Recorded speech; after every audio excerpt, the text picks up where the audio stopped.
Bonjour, je suis Olivier Perrault.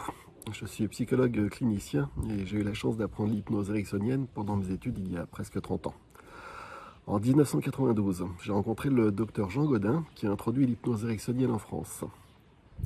Il a créé l'Association française de nouvelle hypnose et le premier institut Milton Erickson francophone, l'Institut Milton Erickson de Paris en 1985.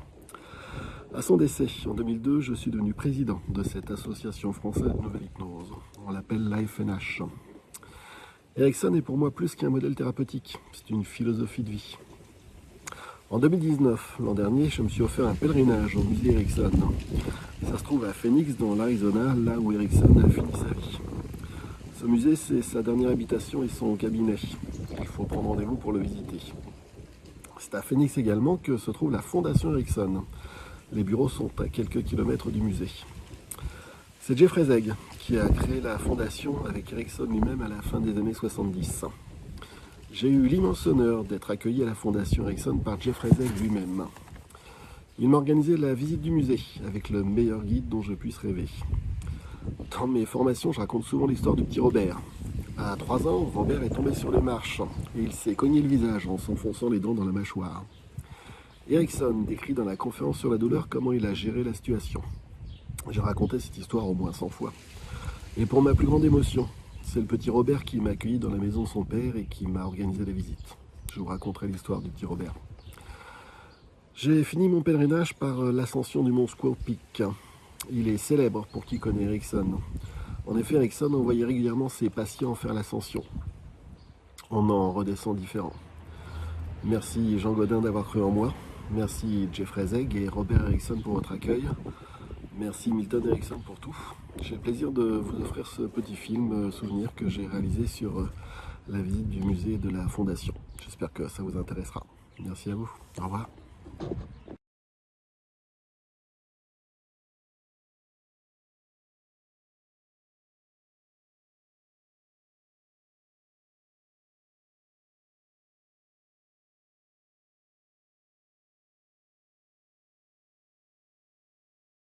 Voici une petite vidéo donc, de la boîte aux lettres d'Erickson et puis de la vue d'ensemble de la maison.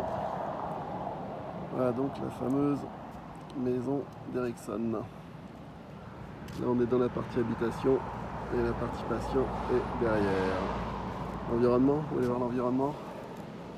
Voilà l'environnement.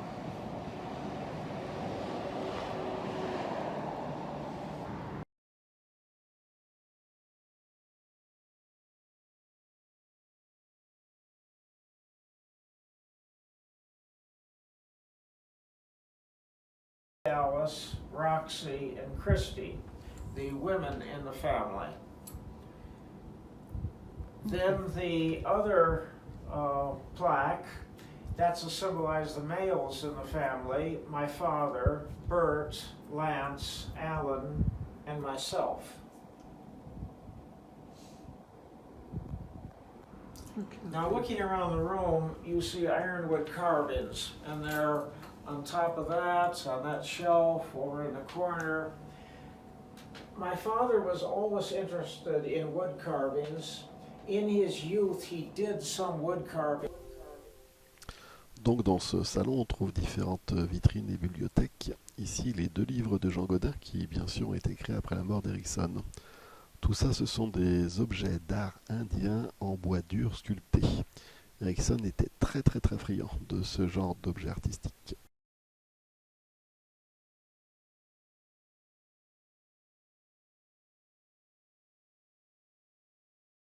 So to speak. You must understand that the 2 youngest children, Roxy and Christy, were both born after we moved into that house. So in that house, Roxy and Christy especially were going from infancy to early adulthood. I mention this because, as so many guests ask me, is what was the interaction that we children would have with the patients. I must explain that, okay, if you were to come to that house, you knock on the front door, the first room you enter is the living room, the largest room in the house, and that served as the waiting room. for patients. And then you have the dining room, and then to one side you have the kitchen area, and on the other side you have 3 bedrooms and a restroom, and sort of like in the corner of that dining room you have a separate room which could have been a bedroom, but it served as the office. Therefore, understand that when the patient came in, okay, do come in, have a seat anywhere, and they would be seated, and then we children would continue to be children. We'd be playing games, reading a book, working on a puzzle, anything. And very early in all of our childhood, and I don't remember what he said exactly, but my father taught us that we, the children, should not initiate a conversation. However, if the patient asked us a question, we of course are to answer. And oftentimes conversations would be developed between ourselves, remembering that the youngest were infants and on up to young adulthood. Many of the relationships were nothing more than have a seat anywhere, and we children would continue as we were. And my father would call in the patient, and an hour later the patient would leave, and the next patient, and so forth. Many times we would recognize that this patient has been here many, many times. And we know at once that, oh yes, this is the person who usually comes at a certain time. And sometimes we know their name or something, but that's a relationship, that's all. A month later, that person was not seeing my father anymore, and of course, they're just like in passing. I don't know anything about them or even remember their name. Other times there would be situations where it would be very close relationship, and the best example I can give you was a gentleman comes in, is seated, and he's watching my sister and I, Roxy. I was about 11, Roxy was 7, Christy was about 6, and the 3 of us are sitting around this table and we're playing a game of checkers. And the gentleman, seated, watches us and says, "What are you doing?" "We're playing checkers." And he watches us for a minute, and then he says, "Do you know how to play chess?" "No, we don't." "Would you like to learn how?" "Well, sure. I mean, I'm 11 years old, and what else should I say?" "Sure, why not?" Okay, a week or so later, he brings a chess set. And I don't remember how long it took, but I can remember him starting it just like a classroom teacher. "And what is this player called?" "It's a horse." "Yes." "What is it? What else is it called beside a horse?" "A knight." "Right, that is correct." "And how does it move on the board?" 1, 2, and over, 1, 2, and so forth. "And what is this player?" "Well, that's the bishop." "Okay, and how does it move?" And so forth. "And what's this one called?" "Well, that's the rook, or a castle." "And how does it move?" And so forth. Well, I don't know if you know how to play chess, but it is a complicated game. And that gentleman had the patience to teach a 6-year-old, a 7-year-old, an 11-year-old, and my older brother, who was 15. He taught us all how to play the game of chess. And he taught us to play it very well, because we would compete against each other. We had playmates who would come in, and we'd play chess with them. He would play games with us in which he would be teaching us. Now, you were very good in this move, but you should have. In other words, he was teaching us all the fine arts of how to play chess. Now, again, as I said, I don't know how long it took him to teach us all, because he was there to see my father for an extended length of time. And interestingly, he also lived in a boarding house right in our neighborhood. And so it was not unusual for me to, my father to call me and say, go to Mr. So-and-so's apartment and tell him I want to see him early or something like that. Usually he would show up early himself so he could have 30 minutes or so to teach us the game of chess. So that's an example of a very close and meaningful relationship that we had with this gentleman. And that was, again, when I was 11, 12 years old, and that was a lifetime ago. I still play chess, and when my sisters have been here, we've oftentimes talked about that gentleman because he's a memory which stays with us. So there's an example of a meaningful relationship that we had with a patient. Okay, by or about him on this top shelf, and these are journals in which he made contributions to. These are books, and you can come over here and look at these. Most of these books from here down are translations of his works. These 4 volumes are not, but if you want to look at these, you can see that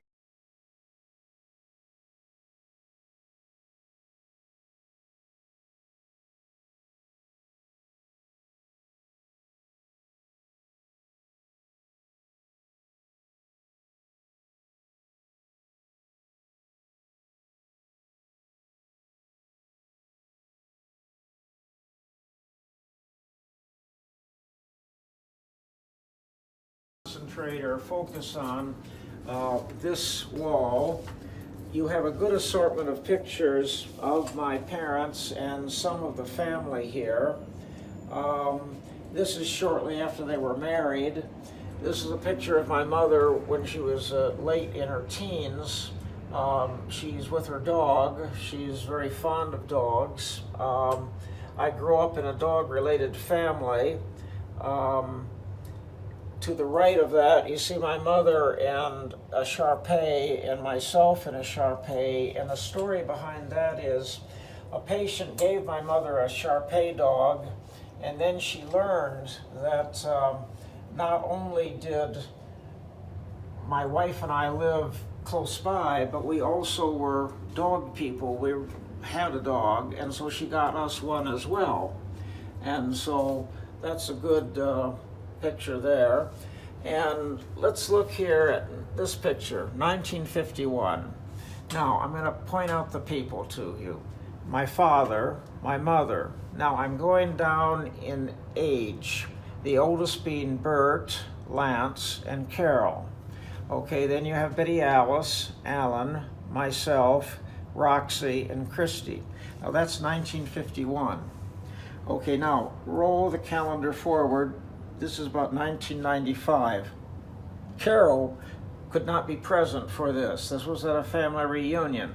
So we have Bert, Lance, Betty Alice, Alan, myself, Roxy, Christy, and of course my mother. Now that's in 1995. Okay, and again you have an assortment of other pictures on that wall, and you'll notice the light switch cover.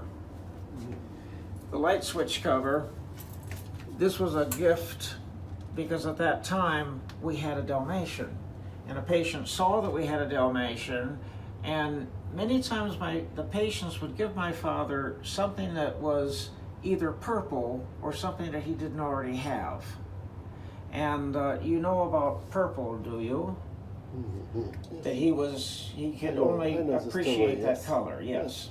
Okay, here's a few other pictures of my mother and her Shar-Pei. My mother, this is Christy, the youngest, and my mother. Then this is a picture of my family, my mother, and this is my oldest son, Douglas, his wife, and then you have my daughter, Becky, and you have my youngest son, who's the tallest, Kenneth, my wife, and my mother. And so that's that must be or by one of my siblings. And again, there are various shades of purple. You have pants as well as shirts and coats. I'll show you the slippers in the other room. This is an aerial picture of part of downtown Phoenix.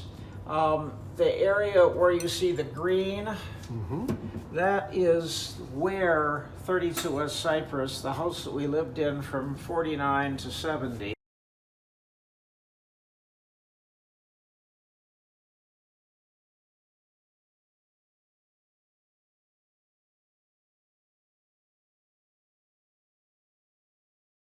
And this would be on the floor, and my father in bed could reach down and could pick up the end of the rope, and this was after they moved in here. He had enough muscles in his upper body that he could pull himself up into a seated position. Then he could pull himself over into the wheelchair.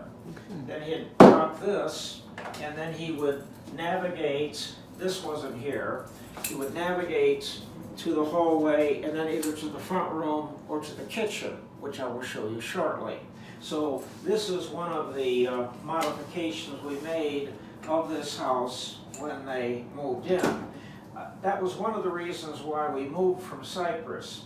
Cypress Street house was built in 1925. It was elevated off the ground. It was difficult to move a wheelchair in and out. It was very difficult to navigate into the restroom. And it also was just, because it was built in 1925, corners were beginning to sag, and it was difficult to open and shut some doors. And it also was a little bit bigger than this house, and my mother said, I don't need a house that big. All the children have either married or are attending a university, or they're out of state. So my mother, my father, and the dogs were the family. And of course I lived down the streets, and my sister lived in Tucson. A pulp-like material, but it's a pronghorn antelope, which is native to Arizona. This is a roadrunner, but it's made of copper. And again, a roadrunner is a common bird in the Southwest. This is a Kachina dow. That's a Navajo Indian tribe dow. And as I said, my mother was interested in that. Again, you see some other things here. This carving showing the duck emerging from a wood is one of my father's favorites. This is a bolo tie, which made by Navajo Indians, which he also enjoyed wearing very much. Are you familiar with the American Journal of Clinical Hypnosis?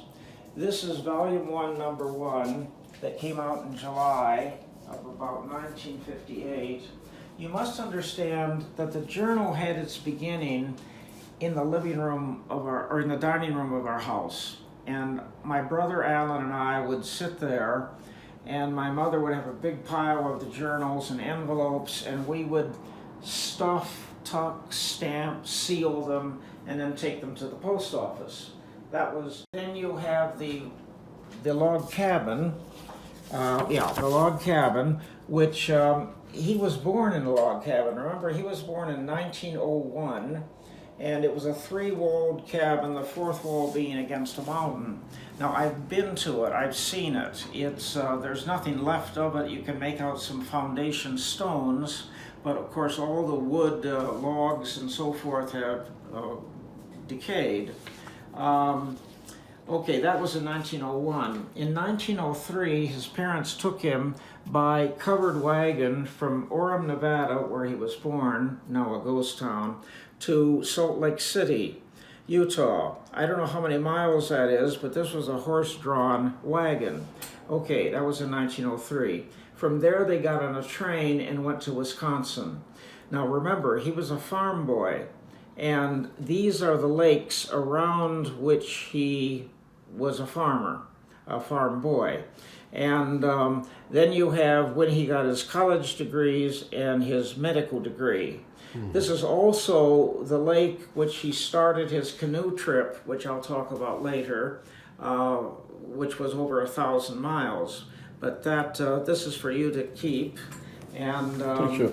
all right, and let's see what else to call to your attention.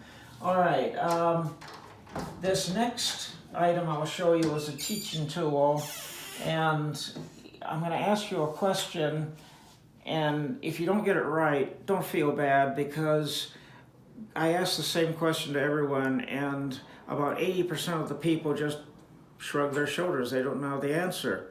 Now the question for you is to look at that picture, don't look at the uniform, look at the face, and then tell me, do you recognize that face? Do you know who it is?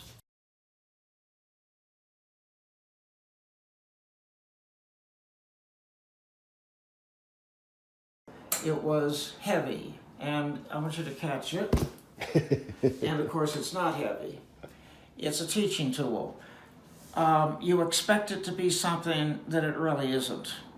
And this was one of the teaching tools that he would use frequently. It's of course foam rubber. And again, looking around the room, you see some artworks that were given him, pictures of him. This was a work by a patient who made that. A picture of my mother. Here you have some neckties that are purple, some socks, some shirts. Again, these were... In my office, I have one copy of this one. It gives the person's name. I don't know the person personally. It's for Iki Zeg, but I have one copy of this one. Yes. That your mother gave to Jean Godin. Ah, yes, yes, that would be correct. Il existe plusieurs copies de ce dessin. Robert Erickson en a offert et dédicacé un à Jean Godin lorsqu'il a été lui rendre visite à Phoenix. J'en ai hérité et il est aujourd'hui dans mon bureau. To examine this, and it's explained right here. Let me step over here so you have room. But this explains this.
We just take that chair out, and so this is where he would have breakfast and other meals.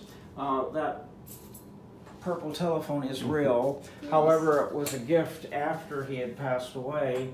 But he was given one which is out in the office, which I'll show you what was given to him when he was alive. All right, we'll come back to this room shortly. Now, I told you that they modified this house when they bought it.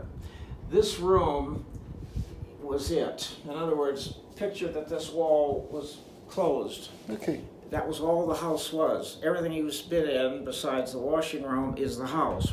Well, we told the person who owned it, we want to have a family room, and we want to have a restroom that my father can navigate in. And so they cut this out and built this room. Picture of my father there. And this is a Kleenex box holder, which is like a Dalmatian. Dalmatian, yes. And this is a good bust of my father, which is about 80% scale. And that's one that we especially like.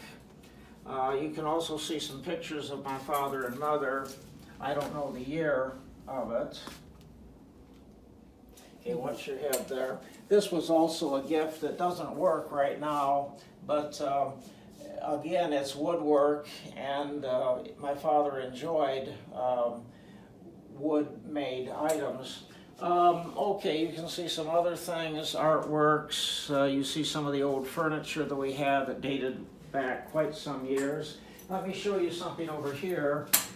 My mother was always interested in the circus, and when she was about 16, her father was a lawyer and had friends in the circus, and she dressed up as a circus performer and rode on the back of an elephant around the big ring.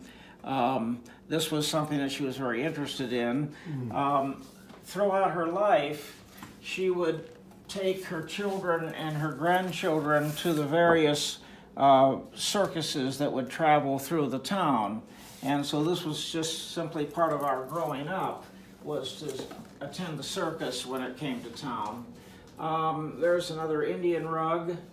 And then I want to tell you a story, and well, there's a purple Crayola. It's not real, it's just plastic.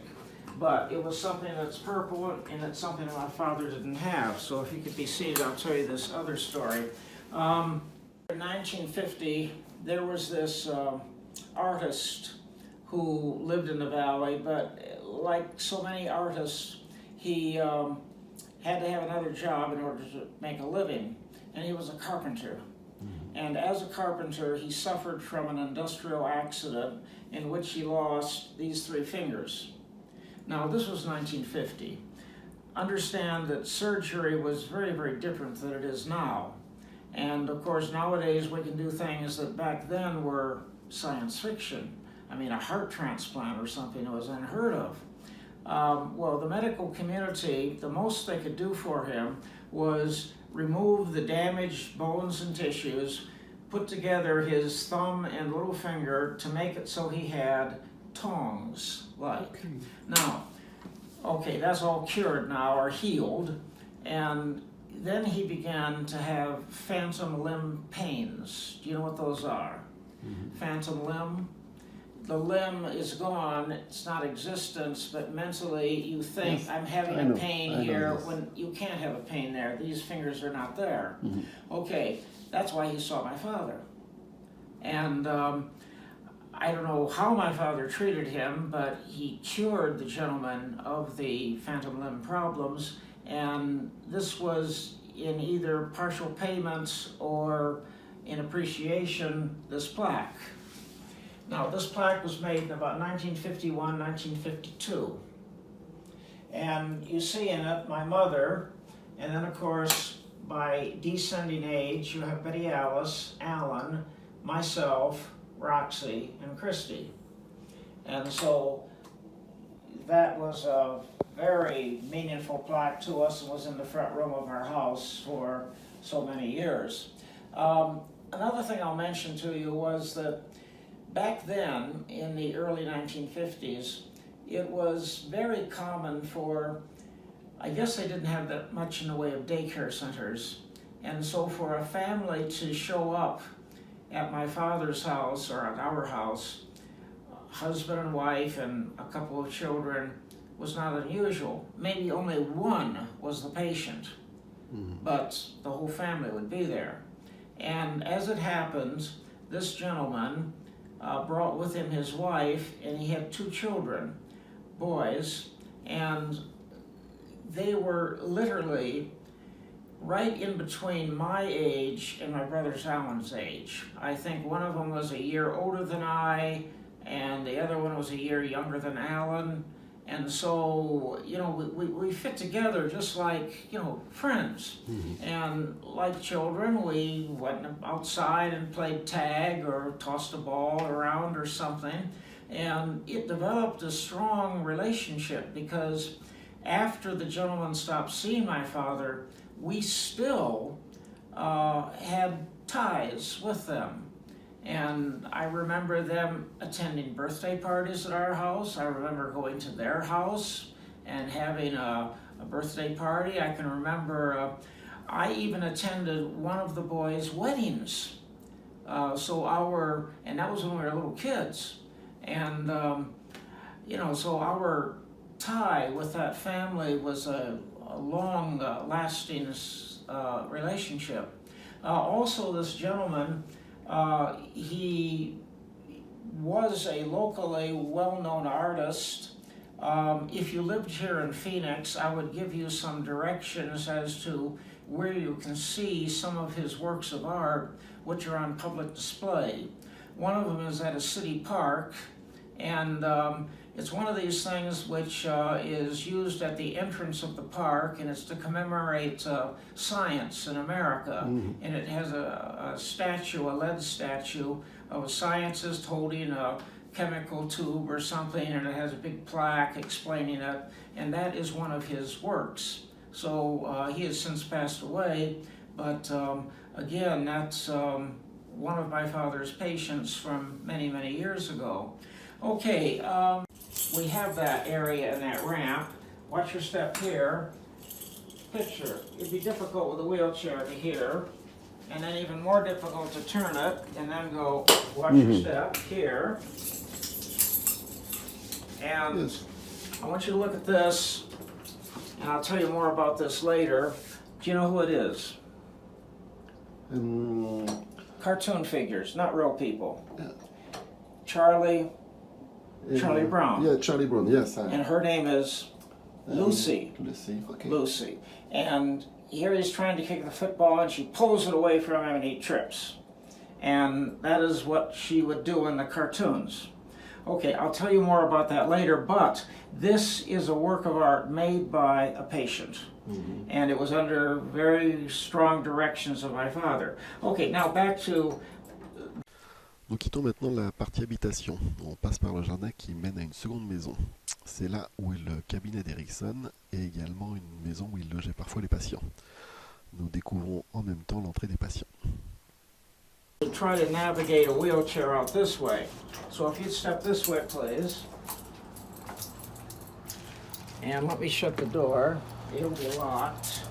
And again, you are my father in a wheelchair, and you're coming down this way, and my mother's pushing him out this way. Now, all of this existed then, all this cement. This was the way the house was when they bought it. This little house existed as you see it. What modifications were made, I will show you when we get inside. But, as I said, we're navigating with my father, and my mother would take him through this gate. Okay, and again, little sloping cement. And this, of course, would be open. This is a security door, and it would be open, and my mother would help my father into his office there. Now, patients would, of course, park anywhere there, and this is the door that the patients would enter. Okay. So you've got the perspective, and you have an idea of the size of this little house. Okay, now we're gonna enter it, not the way they would enter it, but we're gonna enter it the way that a guest or a visitor would enter. Okay, you can shut that door just so it clicks. Okay, as you will see, just pull it in to make it click, yeah. This is the office, but we're gonna see it from the inside.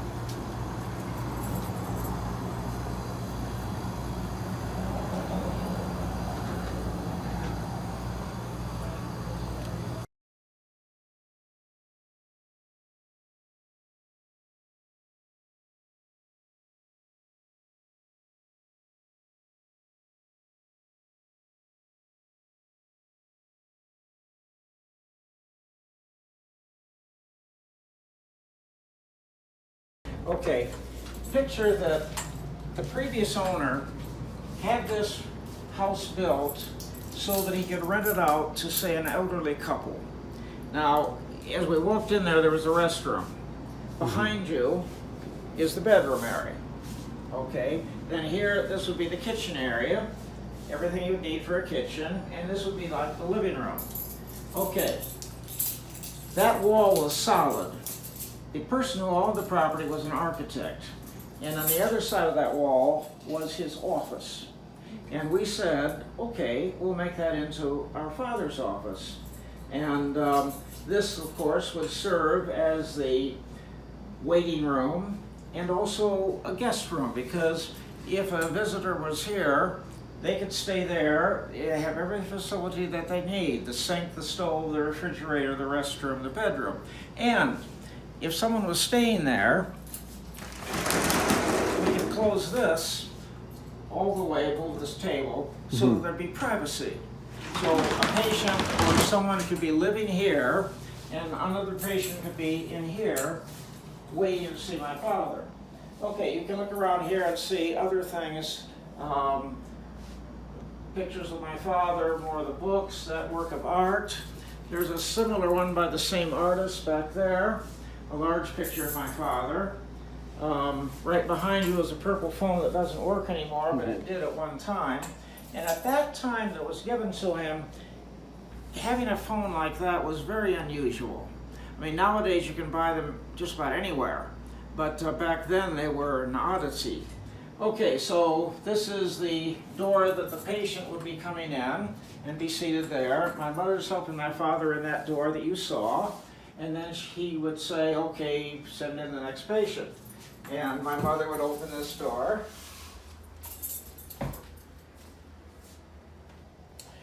And the patient would come in and sit there or here, and you can sit there. That's the chair that my father would be seated in. Okay. And this is his desk that you're looking at. Okay, now this is the office that he saw people from 1970 until he passed away in 1980.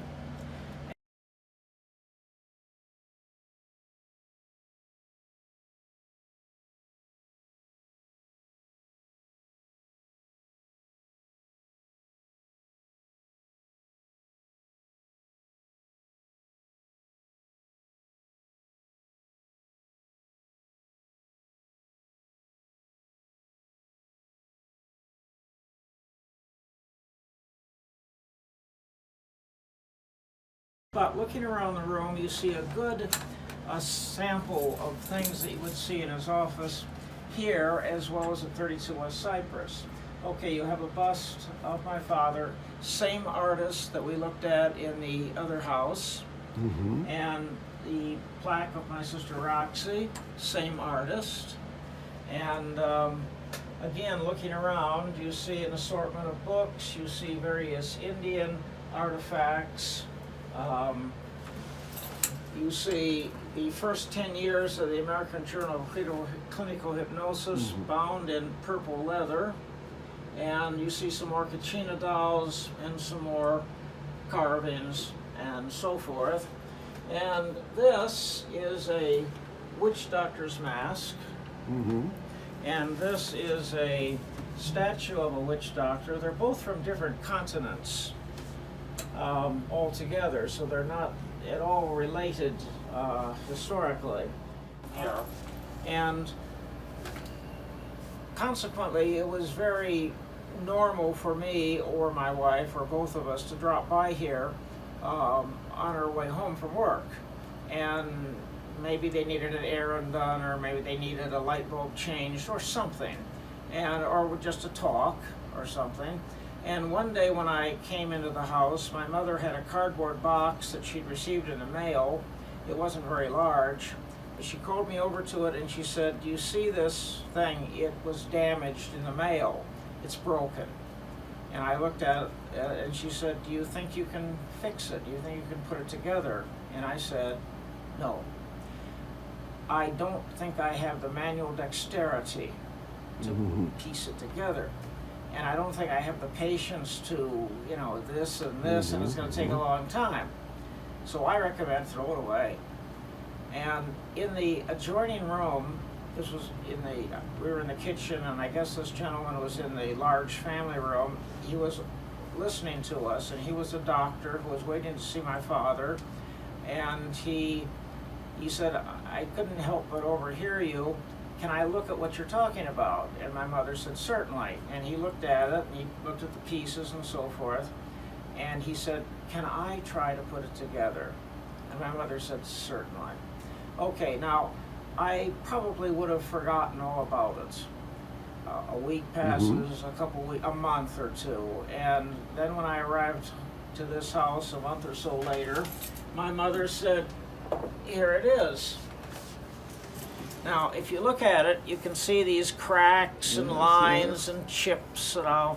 And looking on the inside, you see it even more distinct. And you can see that this gentleman put it together and made it into a beautiful item. And again, that was sort of like a double gift. First of all, the people who sent it to him, and then the person who had the dexterity and the patience to put it together. Yes. And there you have an example of another gift. Looking at other things, you see carvings. You see back behind me a purple cow. And again, this was given to him by some students. It's a wizard's hat. And one of the reasons I called to your attention the picture of Lucy and Charlie Brown was that one of the programs that he enjoyed watching on television was when they would have the animated cartoons of Charlie Brown. They would have Charlie Brown's Christmas, Charlie Brown's Halloween, or Charlie Brown's Thanksgiving, something like that. An animated cartoon movie on television. And my father enjoyed that very much. And I suppose that is why also he had assigned that patient to make that gravel drawing.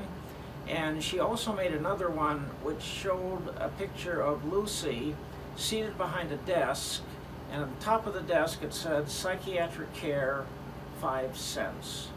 Okay. So Lucy was being a psychiatrist. And that was inherited by a relative of the family and is elsewhere. So that's another item that I wanted to mention to you. Now, another reason that I brought up Charlie Brown was that patients obviously were aware that my father enjoyed Charlie Brown. I guess he even used him as a teaching tool, in a sense. Well, one day, my father gave me this item and he said, I want you to hang this up on the light. Look up, please. Yes. And would you tell me who that is? Snoopy? Snoopy. Yes.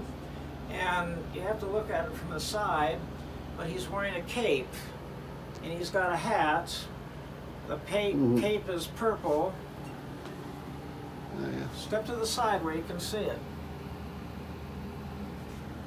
Look right here, I mean. See, you can see that he's wearing a purple cape. He's a wizard.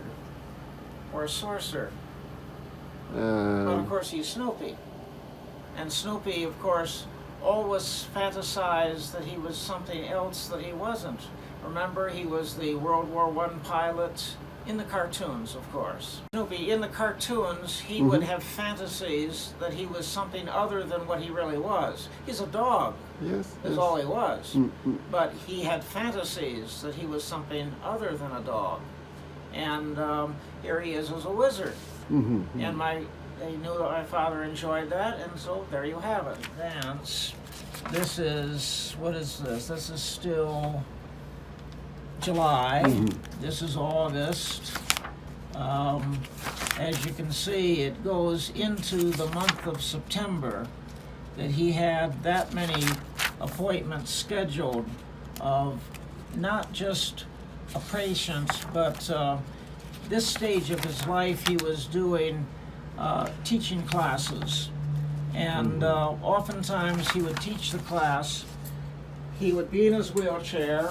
My mother would put him in this doorway, and you would have maybe 10 or 12 chairs right there. And that is where how he would be teaching the class.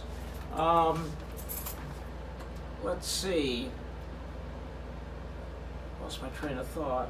In any case, as I said, he had numerous classes booked for when I was 6, 7, 8, and 9 years of age. Now, everything that I'm telling you, my parents knew everything that was going on. There was nothing secretive about it. It involved a woman. Now remember, I'm 6 years old when this relationship began. This woman was probably in her middle to late 20s, and I noticed or recognized, even though I was 6 years old, she was very attractive. And she treated me for those 4 years as her long-lost son that she never had. Mm-hmm. And during those 4 years, she took me to the park. We'd walk to the park, and we'd just talk as a 6-year-old and adult would talk. And I would point out flowers or something, and she would take me to a park that had amusement rides, and I would go on the rides. And she bought me my first fishing pole. It was not anything elaborate, but I was the first kid in the block who had his own fishing pole that wasn't just a stick. This was a nice fishing pole. And she would take me to a park that had a lagoon, and I would go fishing. And she would take me to another park for a picnic. And she would take me to the movie theater to see movies like Snow White, or this, Sleeping Beauty. Mm-hmm. The movies that you saw, I'm certain, Mm-hmm. and you always want children to see them. They're wonderful movies, right? Mm-hmm. And she would give me birthday presents and Christmas presents and so forth, and many times she would write me little notes inside the books. The books were always age appropriate, a happy birthday, Merry Christmas, or something like that. And okay, when I was about 9, 6, 7, 8, and 9, she moved, and she was not seeing my father anymore. However, I knew that she was corresponding with him, because when the mail would arrive, I'd pick up the mail and I would sort through it, and I could recognize her writing, her name on the return address, and she lived someplace in California. Now, I know he was corresponding with her, but I don't know for how long and to what degree or anything like that. Now, that was when I was, say, 10, 11, 12 or so, and life goes on, and I basically forgot her. Now, turn the calendar up to when I'm just about 18. So it's almost 9 years since I had last seen her. And I'm in the house, and my father calls me over, and I don't know, he's holding the telephone. I don't know if he had made the call to her or if she made the call to him. But he holds the receiver like this, and he says, and he tells me her name is on the phone, and she wants to talk with you. And remember, I haven't seen her for more than a half a dozen years. What do I talk about? And he said, just tell her what you've been doing since she last saw you. And he gave me the phone. Well, it wasn't difficult. Mm-hmm. I could tell her how I went to grade school. I graduated from 8th grade. I learned how to play the trumpet. I had become a Boy Scout, and I delivered newspapers in the neighborhood. I rode a bicycle. I mean, I'm doing all these things that kids do. And she would be asking me questions such as, did you continue playing the trumpet when you went to high school? Yes, I was in a high school band. And, we're talking on, and she's, now what are you going to do when you graduate from high school? Oh, yes, I'm going to graduate in just another month or two. And I plan to go to college, and I haven't decided which one to go to. I'm deciding. Okay, this conversation is going on. It's a very pleasant conversation, but I can tell she's crying. And she's crying, but I'm smart enough to realize she's not crying out of pain or fear. She is crying the way that mothers cry when they see their daughter getting married. Mm-hmm. Here you are, the mother, and your daughter, you've had a wonderful relationship with your daughter, and now she's getting married. And that's the end of one relationship. And now that she's married, it's the beginning of a new relationship. And of course, there's all these question marks. You don't know what that new relationship will be. And so, what do you call that situation? One of great joy, but also of great question. And how do you express yourself as a mother? You cry. Mm-hmm. I've seen it at many weddings. and I'm certain you have too. And okay, she's crying, and I continue talking about a band activity that we did, and walking and marching in a parade and so forth. And then at one point she said she wanted to speak to my father again. And so I called him over and gave him the phone back, and they talked on. Now, that was when I was about 18 or about to turn 18, 19. I know not whatever became of her or anything, but looking back at it, I know that I had a meaningful relationship with her for myself, and I'm certain it was with her too. And even though that conversation was just, I don't know, 10 or 15 minutes, I'm certain it was very important to her. Yes. And again, you know, I remember her, and I still have some of the little books that she gave me. Children's books, but on the inside was my name, and she had signed it, and so forth. So that's something that's been lasting forever. In any case, that's another example I wanted to give you of a relationship that I do things on an hourly basis. Maybe the class of students would arrive at, let's say, 10, and he may teach them until 1 or 2, but maybe not even on the hour. It would be irregular, and maybe he's going to see this class for 2 or 3 days, and the first day he finishes at 1:15, and the next day at 2, and the other day at 1:45, or whatever. But what he would do is, as he's wrapping up the class, he would say to the people, or the patients, or the students, he would say, "Now, my wife should be at the door within just another minute or 2. And sure enough, there she is opening the door. Now, of course, they'd look at each other and say, "Now, wait a minute. You know, each day has been an irregular day as to when we end, and there's no telephone here or intercom. How did he do it?" Well, the secret to it is that under the desk he had a little button, and he'd press the button and it would ring a bell in the kitchen. And he knew that when he pressed that, it would take her about 3 minutes to be here. And so he would say, "You know, she should be here." And he'd, "Oh, there she opens the door." Good. House. And again, any areas that you want to go back and look at or take pictures of.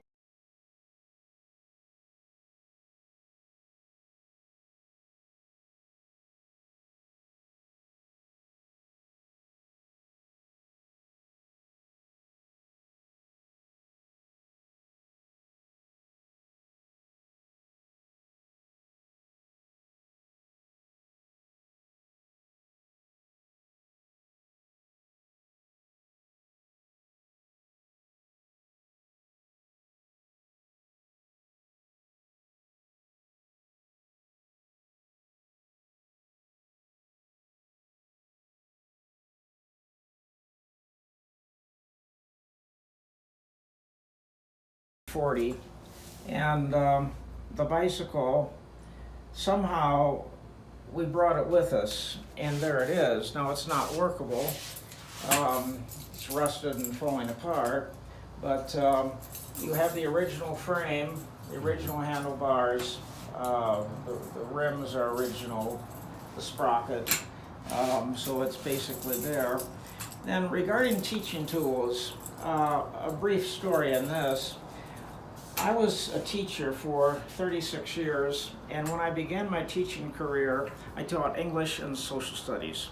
I started at a school that was, you know, a lot of young teachers like myself, and then there was the older teachers, people who had been there 20 years and so forth. Well, I only knew many of them in passing, and one day my father called me into his office and he said, "Can you make this particular item?" And he showed me this sketch on a yellow tablet. And I said, "Well, give it to me, I'll see what I can do. Maybe I can buy something like it or something or other. What do you want it for?" He said, "A teaching tool." Okay. All right, I go to school and I went to the metal shop teacher. And I showed him this drawing, and I said, do you think you can make something like this, so many inches by so many inches? And he answered me by using a bunch of expletives. What in the blankety blankety blank would you want something like that for? And I said, he was an older teacher. It's not for me, it's for my father. He's a psychiatrist. And he said something like, oh yeah? What's this guy's name? Milton Erickson. And then he just sort of looked at me. And he took the yellow tablet from me. He said, okay, I'll make it. All right, I leave. The next day, he comes into my room and he gives me this. Now, it's not functional, it's not real, but what does it resemble? I don't know. Yes, a saw. My father said, this is a primitive chainsaw.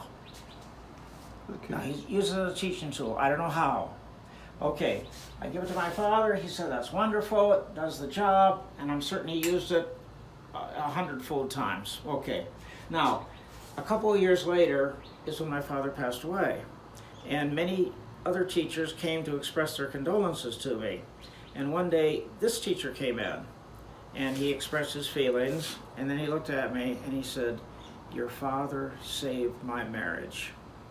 Okay. And then I understood him. Mm-hmm. So when I asked him, how much do I owe you? He said, nothing, it's a gift. Okay, nice. Yeah.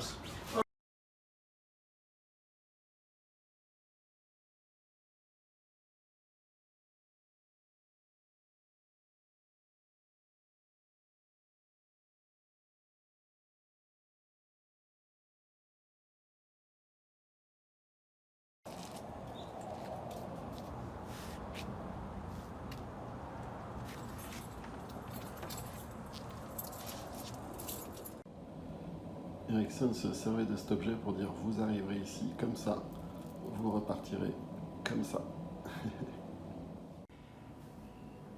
My parents would from time to time go on what we call the Caribbean cruise. And it wasn't all for vacation because my father would arrange with other doctors so that there would be, say, 30 or 40 other doctors of his field, and they would have literally a seminar aboard the ship. And of course it would last for several days, and the seminar would likewise extend over several days. Well, on these seminars, we children would have to be at home alone, and of course there was always an adult supervisor, be it a family member adult or be it a neighbor who was an adult. And there were certain rules and so forth that we had, and one that I want to talk about, and you'll understand the relevance shortly, is that there was one patient, and I'll refer to her as the bicycle lady because she rode a bicycle. And he would tell us before leaving on the cruise that if the bicycle lady arrives, allow her into the office. And she'll be there for a short spell, and then she will leave. And of course you don't need to ask her any questions or anything, which of course we understood all along. And sure enough, on one or more occasions when they were out of town on a cruise, this woman would show up on a bicycle, and she, almost without her asking and without her saying, it was just sort of like, certainly, come right on in. And she would go into the office and she would shut the door. And 5 minutes, maybe 10, maybe more, and then she would come out of the office and thank us and get in her bicycle and leave. Now, that happened a number of times. I don't remember. We would always report it to our father when he returned, and it was always thank you. And of course it didn't mean anything to us other than that they were a patient, and there's obviously something to this that we don't understand. Now, years, and I mean years later, I learned about this woman, the bicycle woman, in that the reason she was entering the office to be in the office was because of the men who were following her around. They were naked, and I think they were white color, and they were floating behind her. I mean, you see them, don't you? There they are. And what we figured out, and this was from reading an article in a journal, that he treated her by having her put the naked men who were floating in the air and following her in the closet that was in the office. And obviously, when he was out of town or out of country, she was coming by the office to check, to make certain that they were still in the closet, and they still were. So she could close the door and get back on her bicycle and go home. So there's something that was very unique in itself, and I know not how my father got that to work, but it worked. And again, that was something I didn't learn about until many, many years later. Another story I'll tell you involved me more directly. When I was about, I probably was 7, or between 6 and 7, he called me into the office. Now remember, I'm just a little kid, and he introduced me to this gentleman, and I'm not exaggerating, but the gentleman walked with a cane, and his upper body was perpendicular to the floor, and he could not right himself as you and I normally do. And my father explained that I was to take him for a walk, and that we were to walk just up and down the sidewalk, several houses towards the corner, which was only about 4 houses away. And as we walked along the sidewalk, whenever there was an overhanging tree branch or bush, even though you can't reach it because it's much higher than you, I want you, Robert, to reach up as high as you can. Now, of course, you can't reach it, it's much higher. And as you reach up, this gentleman will imitate you, and he will try to reach up. And of course, as I walk along and I come to a tree and I reach up as a little child would, and he, from his position, sort of, raises his hand like that and so forth. And I remember doing this for many, many occasions. In fact, it was almost sort of like a routine that he would come on a certain day of the week, and I would take him. First I did the closest corner, which was about 4 houses, and then I would do the far corner, which was about 1/4 mile. And again, every time we came to a bush or a tree, and he would imitate me and so forth. And I do remember some things of, on one or more occasion, that he would even set his cane down and he would reach up, and I could tell he was making some progress, but he was still not walking as you and I normally walk. Okay, I don't remember much more than that, except that I do remember meeting him several years later, in which he was standing and walking as you and I do. And people ask me when I tell them this story as to how did you understand it as a 6 or 7-year-old child? And my answer to that is, I enjoyed it because I was in control of the situation. I was walking up and down the street or the sidewalk in which I was in charge. Now, typically, I would walk up and down the same sidewalk with my older brother or sister, and they were controlling me. And they would tell me I was doing something wrong, or I was walking too fast or too slow, or I wasn't doing this right. But here I was in charge of this gentleman. And I chose to stop here and to reach up, and then I walked this many more steps and I reached up again, and he was doing everything I was doing. So I enjoyed it as a child. But of course my understanding of it was very, very different than what it meant medically. But that's one of the other instances that I can recall from my childhood, which dealt with the interaction between myself and a patient.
Allez, comme promis, l'histoire de Robert et tout simplement, je me permets de vous faire la lecture.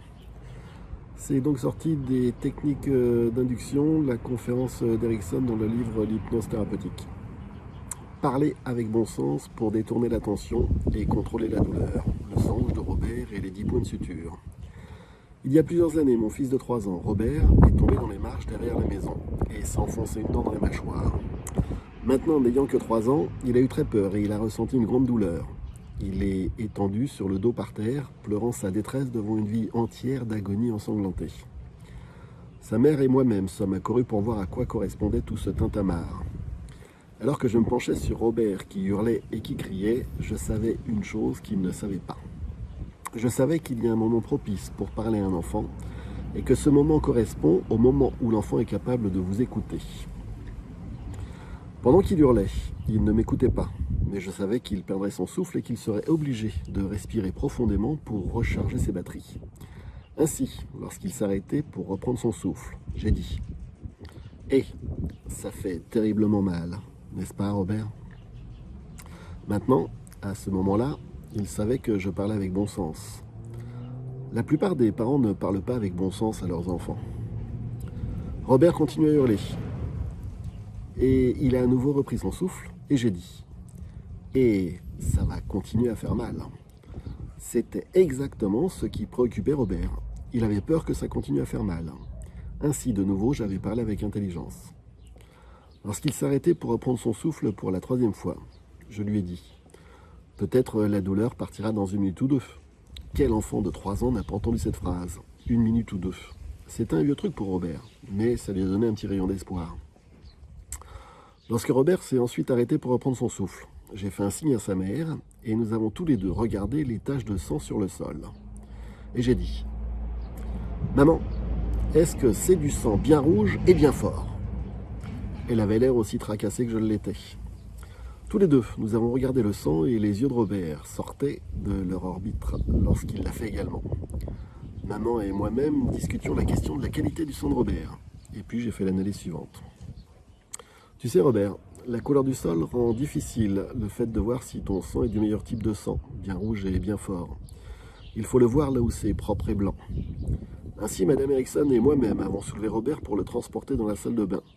Nous avons laissé tomber son sang goutte à goutte dans l'évier propre et blanc. Et vous savez, c'était un sang bien rouge et bien fort. Et Robert était aussi intéressé que je l'étais. Puis je me suis demandé si le sang de Robert se mélangerait bien avec de l'eau pour donner la belle couleur rose. J'ai lavé le visage de Robert et cela donnait la belle couleur rose. Puis je lui ai annoncé les très mauvaises nouvelles. J'ai fait l'analyse suivante. Tu peux compter facilement jusqu'à 10. Tu peux compter facilement jusqu'à 20. Mais tu sais, lorsque le médecin fait des points de suture dans ta lèvre, je ne pense pas qu'il puisse y mettre les 20 points de suture que tu pourras compter. Je ne pense pas qu'il puisse même en mettre 10. Mais vas-y et compte les points de suture. Et vois s'il peut en mettre au moins 10. Ainsi, Robert est parti chez le médecin avec un merveilleux but à l'esprit. Il allait compter les points de suture. Lorsque nous sommes arrivés au cabinet, le chirurgien a dit « Je ne veux pas lui faire une anesthésie locale et je ne veux pas lui faire une anesthésie générale. Allez-y et recousez-le, indiqua Madame Erickson. » Et ainsi, il commença à recoudre la blessure de Robert. Et Robert, consciencieusement, a commencé à compter. 1, 2, 3. À la fin, Robert n'a eu que 7 points de suture. Et pendant tout ce temps, le chirurgien continuait à regarder Robert, puis Madame Erickson, et de nouveau Robert. Simplement, il ne comprenait pas qu'un enfant de 3 ans veuille davantage de points de suture. Merci Robert.